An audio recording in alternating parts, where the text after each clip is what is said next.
మీరు ఎప్పుడన్నా ములక్కాయ మామిడికాయ వేసి కూర చేశారా? ఇవాళ నేను ములక్కాయ మామిడికాయతో కూర చూపిస్తున్నాను చూడండి. దీనికి జస్ట్ సింపుల్గా ఇంట్లో దొరికే ఇంగ్రీడియంట్స్ అండి. తాలింపు దినుసులతో పాటు ఉల్లిపాయ, పచ్చిమిరపకాయ, బెల్లం, కొంచెం మామిడికాయ ముక్కలు, ములక్కాయ ముక్కలు, కొంచెం ఆయిల్, ఉప్పు, కారం, పసుపు ఉంటే సరిపోతుంది. అలానే మనం ఈ ఇంగ్రీడియంట్స్ అన్ని రెడీగా పెట్టేసుకున్నాక ముందుగా స్టవ్ మీద బాండీ పెట్టుకుని ఒక హాఫ్ కప్పు, చిన్న కప్తో హాఫ్ కప్ ఆయిల్ వేస్తే సరిపోతుందండి కూరకి. దీనిలోనే కొంచెం పోపు దినుసులు వేసేసుకుని ఈ పోపు కాలాక కరివేపాకు వేసుకోండి. కరివేపాకు ఎంత రెడీ అయిపోయినాక జస్ట్ పసుపు వేసేస్తే ఆయిల్కి పసుపు అంతా పడుతుంది కదా. తర్వాత ఉల్లిపాయ ముక్కలు, పచ్చిమిరపకాయ ముక్కలు, ములక్కాయ ముక్కలు అన్నీ వేసి ఒకసారి జస్ట్ అలా 5 minutes ఫ్రై చేయండి. అలా ఫ్రై చేశాక మ్యాంగో వేసుకుంటే ఈ మ్యాంగో కూడా మగ్గిపోతుంది.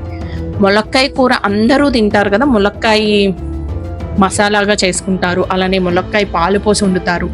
ఈ మ్యాంగో సీజన్లో ఇలా వండుకుంటే కొంచెం డిఫరెంట్ టేస్ట్గా ఉంటుంది, బాగుంటుందండి. అండ్ ఆల్సో పులుసు అన్నాం కదా, పుల్లగా ఇష్టపడే వాళ్ళు పుల్లగానే తినొచ్చు, అదర్వైజ్ కొంచెం స్వీట్ వేసుకోవచ్చు అండి. మేమేంటంటే కొంచెం బెల్లం వాడతాం ప్రతి పులుసులోనూ. అలా కాకుండా మామిడికాయ పుల్లగా ఇష్టపడి తినే వాళ్ళు ఉంటారు కదా, మామిడికాయ పప్పు, మామిడికాయ పులిహోర, అలా తినే వాళ్ళకి కూడా ఈ కూర చాలా బాగుంటుందండి. ములక్కాయ ముక్కలు కూడా రుచిగా అనిపిస్తాయి, ఇట్లా మ్యాంగోతో పాటు ఉడుకుతాయి కదా. ములక్కాయ తింటే కాల్షియం కూడా ఉంటుంది కదండి. లైక్ మ్యాంగో ములక్కాయతో పాటు మ్యాంగోలో ఉండే పోషకాలు ఉంటాయి, అలానే ములక్కాయలో ఉండే పోషకాలు అందుతాయి. మనం మునగాకు కూడా వాడితే చాలా మంచిదని ఈ మధ్య మునగాకుని చపాతీల్లో వేసుకుని తింటున్నారు, మునగాకు పప్పు వండుతున్నారు, అలా ఉంటుంది కదా. అలానే ములక్కాయతో చాలా వెరైటీస్ చేసుకోవచ్చు అని. అన్ని వెరైటీస్ ట్రై చేసి ఉంటారు కదా, ఇలా కూడా ఒకసారి ట్రై చేయండి. కొంతమంది ములక్కాయ ముక్కల్ని చిన్నగా కట్ చేసుకుంటారు, కొంతమంది పెద్దగా బారుగా ఫింగర్స్ అంత బారుగా ఉండాలనుకుంటారు. నేనైతే మీడియంగా కట్ చేశానండి. చూడండి ఎంత ఈజీగా ఉందో కదా ఈ కర్రీ. జస్ట్ పోపు పెట్టుకున్నాక ఉల్లిపాయ, పచ్చిమిరపకాయ వేసుకుని అలా ములక్కాయ ముక్కల్ని కూడా వేసి కొంచెం సేపు వేయించితే ఆయిల్తో అలా వేగుతాయి కదా, టేస్ట్ బాగుంటుంది. ఈ ములక్కాయ వేగేటప్పుడే కొంచెం మ్యాంగోని కూడా వేసేసుకుంటే ఇంకా బాగుంటుందండి. కూర అంతా అయిపోయినాక కొంతమంది వేస్తారు, అలా కాకుండా ఇది ఫస్ట్ వేయటం వల్ల ఆ పులుపుదనం ముక్కలకు కూడా పడుతుంది.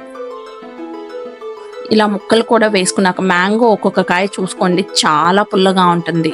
నేను తీసుకున్న కాయ చాలా అంటే చాలా పుల్లగా ఉందండి. హాఫ్ కప్, ఆ చిన్న కప్పుతో ఫుల్ బౌల్ సరిపోయింది. అలా కాకుండా కొంచెం స్వీట్గా ఉన్న మ్యాంగో అయితే ఇంకొక కప్ కూడా వేసుకోవచ్చు అండి.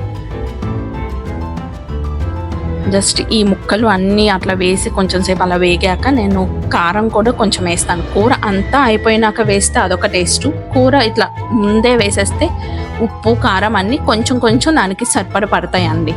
లైక్ పీల్చుకుంటుంది, అప్పుడు టేస్ట్ ఇంకా బాగుంటుంది కూర. ఇవన్నీ వేసేసుకుని కొంచెం వాటర్ పోసుకుని మనం ఒక 10 minutes ఉడికించుకుంటే సరిపోతుందండి. ములక్కాయ కూర చాలా మందికి ఇష్టం ఉంటుంది కదా, ఇష్టం లేని వాళ్ళు ఎవరు ఉంటారు? సాంబార్లో వేసుకున్న ములక్కాయలు ఇష్టంగా తింటారు, ఇట్లా కర్రీ చేసుకుంటారు, అలానే పులుసులు వేసుకుంటారు. ములక్కాయ అన్ని విధాలా చాలా మంచిదండి, కాల్షియం బాగుంటుంది. లైక్ నవేడేస్ ఎవరికి కాళ్ళు నొప్పులు ఎక్కువ అయిపోతూ ఉంటున్నాయి కదా, విటమిన్ డి డెఫిషియన్సీ వల్ల, అవన్నీ కూడా రాకుండా ఉంటాయి ములక్కాయ తరచూ తీసుకోవటం వల్ల. అలా వాటర్ పోసుకుని ఒక 10 minutes 15 minutes అలా ఉడికించుకున్నాక